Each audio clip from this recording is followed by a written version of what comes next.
సుమారు 2000 సంవత్సరాల క్రితం శాతవాహనుల రాజధాని అమరావతి. ఇది కృష్ణానది తీరాన విలసిల్లి పేరు ప్రఖ్యాతులు గడించిన ప్రదేశం. అంతేకాకుండా అశోకుడి కాలంలో ఇక్కడ నిర్మించబడిన బుద్ధుడి స్తూపం కూడా ప్రసిద్ధిగాంచింది. అమరావతికి చారిత్రక నేపథ్యం ఉండటం వల్ల రాజధాని నిర్మాణం ఇక్కడ జరిగితే రాజధానికి మరియు ఏపీ అభివృద్ధికి అనుకూలమని ప్రజలను మభ్యపెట్టి చంద్రబాబు ఇక్కడ నిర్మాణం మొదలుపెట్టారు. వేల కోట్ల అవినీతికి మొదటి బీజం ఇక్కడే పడిందని చెప్పొచ్చు. ఆ అంటే అమ్మ, ఆ అంటే అమరావతి.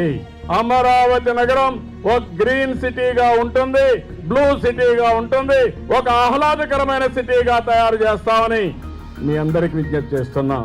2014లో 18,000 కోట్ల లోటు బడ్జెట్తో తెలంగాణతో ఆంధ్రప్రదేశ్ విడిపోయింది. నూతన రాజధాని కోసం 20,000 కోట్లతో కృష్ణానది తీరాన అమరావతి రాజధాని నిర్మించుకోవాలని ఏపీ ముఖ్యమంత్రి నారా చంద్రబాబు నాయుడు 2014లో బిల్లును ప్రవేశపెట్టినప్పుడు కేంద్రం 1,500 కోట్లను కేటాయిస్తూ రాజధాని నిర్మాణ పనులను చూసిన తర్వాతే తదుపరి నిధులను కేటాయిస్తామని మెలికిపెట్టింది. రైతాంగం ముందుకు రండి, ఇద్దరికి లాభం. మీరు భూమి ఇవ్వండి, నేను ప్రపంచంలోనే మేటైన నగరంగా కడతాను. ల్యాండ్ పూలింగ్ లో మీరు ముందుకు రమ్మని పిలిపించాను. 5%, 7% 12%తో మనకి ఇంత వచ్చేస్తుంది, అంత వచ్చేస్తుంది. దాంతో మనకు వచ్చేటటువంటి భూముల వాల్యూ కన్నా మనం ఎక్కువ చేయగలుగుతాం. దానివల్ల మనకు సర్ప్లస్ ఉంటుందని ఎట్లా వేస్తారు లెక్కలు? ఇవి కేవలం గాలిలో కట్టిన మేడలు. ఆ కాంట్రాక్ట్ ఇవ్వటం కోసంగా శ్రమపడి technical committee and high power committee చేసినటువంటి క్యాలిక్యులేషన్స్ అవుపిస్తున్నాయి, కానీ ఇంకేమీ నాకు అవుపించడం.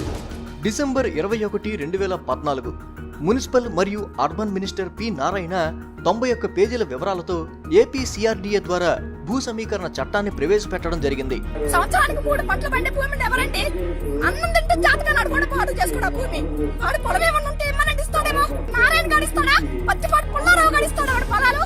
నువ్వు 33,000 ఎకరాలలో 100 కిలోమీటర్ల రేడియస్ లో బ్రహ్మాండమైన బిల్డింగ్లు కట్టినా అందులో మనుషులుంటేనే దాన్ని దేశం అంటారు. బిల్డింగులు మట్టి దేశం అవ్వవు. ఈ వేళకి మైన్మార్లో 9,20,000 జనాభా వచ్చింది 12 ఏళ్లలో. క్యాపిటల్ పెట్టేవాళ్ళు ఎలా కట్టారు? మిలిటరీ వాళ్ళు. ఎవడు అడగటానికి మనం ఎలా మీటింగ్ పెట్టుకోవచ్చు. మీటింగ్ పెడితే కాల్ చేస్తారు వచ్చి. మిలిటరీ వాళ్ళు కట్టి అందరూ కూడా షిఫ్ట్ అవ్వాల్సిందే ఇక్కడికి. ఎంతమంది అయితే ప్రభుత్వ ఉద్యోగులు ఉన్నారో అందరూ ఇక్కడికి రావాల్సిందే అని చెప్పి తాకీదులు ఇచ్చిన ఎవడో అక్కడ ఉంటలే. కాల్చేస్తే కాల్చేయండి బాబు, మేము మా ఊరు పోతాం. ఇదే ఊరే బాబు, దెయ్యాలు తిరుగుతుంటే.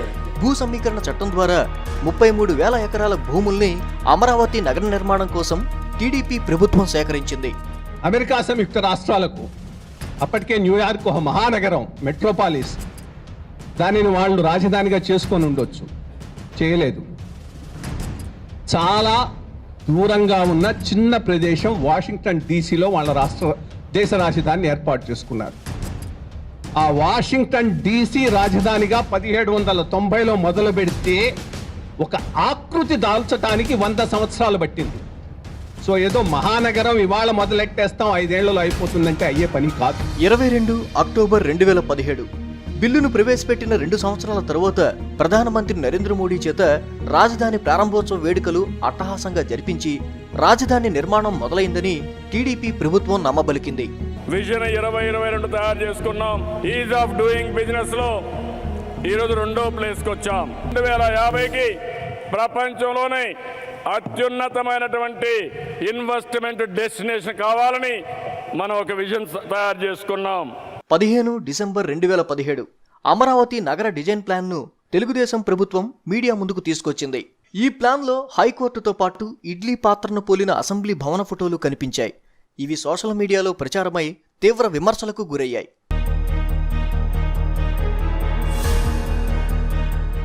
గతంలో ఇచ్చిన నిధులకు సరైన లెక్కలు చూపని కారణం వల్ల కేంద్రం ఏపీకి 2018 బడ్జెట్లో మొండి చేయి చూపించింది.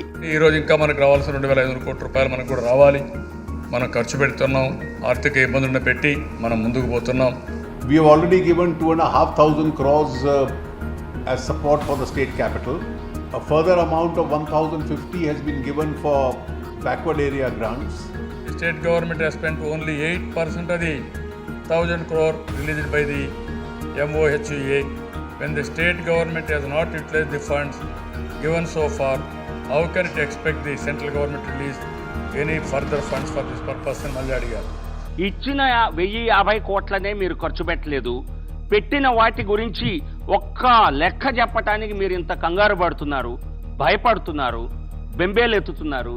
సో ఇంకా 20,000 కోట్లు ఇస్తే ఏం చేద్దామని అవి ఎట్టెళ్ళిపోయే అని అనుమానం వస్తుందా రాదా? దీంతో వాస్తవాలు బయటకు వస్తున్నాయని భయపడిన చంద్రబాబు మరలా ప్రజలను మభ్యపెట్టే ప్రయత్నంలో భాగంగా బీజేపీ ప్రభుత్వంతో విడిపోయి ఇప్పుడు దొంగ దీక్షలతో ప్రజల సొమ్మును వృధాగా ఖర్చు చేస్తున్నాడు.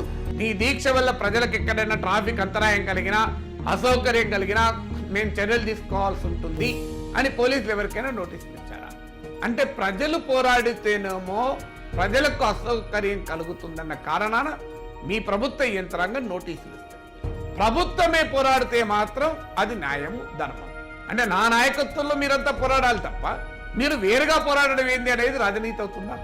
అంతేకాదు, ఈ ఆర్టీసీకి 12 కోట్లు నష్టం వచ్చింది అని చెప్పాను. ఇది ప్రభుత్వ ధనానికి నష్టం బంధుల వల్ల అని చెప్పాను. మరి ఇవాళ ఆంధ్రప్రదేశ్ రాష్ట్ర ప్రభుత్వమే అధికారికంగా ఈ కార్యక్రమాన్ని పర్యవేక్షిస్తుంది.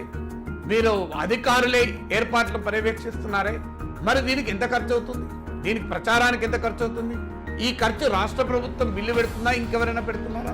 మన మీద దాడి చేసే వాళ్ళు డైరెక్ట్ గా ఇండైరెక్ట్ గా మన మీదకి వస్తే వాళ్ళ నుంచి నన్ను కాపాడే బాధ్యత మీరు తీసుకోవాలని మరొకసారి మిమ్మల్ని అందరినీ కోరుకుంటూ చేస్తారని చెప్పి ఆశిస్తూ అందరికీ నమస్కారాలు. తన అనుచరులతో అమరావతి నగర సరిహద్దులో భూములు కొనుగోలు చేయించి కొన్ని వేల కోట్ల అవినీతికి తెరలేపి 5 కోట్ల ఆంధ్రుల ఆశల్ని, అభివృద్ధిని నాశనం చేసిన టీడీపీ ముఖ్యమంత్రి నారా చంద్రబాబు నాయుడికి తగిన గుణపాఠం నేర్పే రోజు దగ్గరలోనే ఉందని యావత్ తెలుగు ప్రజలకు తెలియజేస్తూ ధన్యవాదాలు.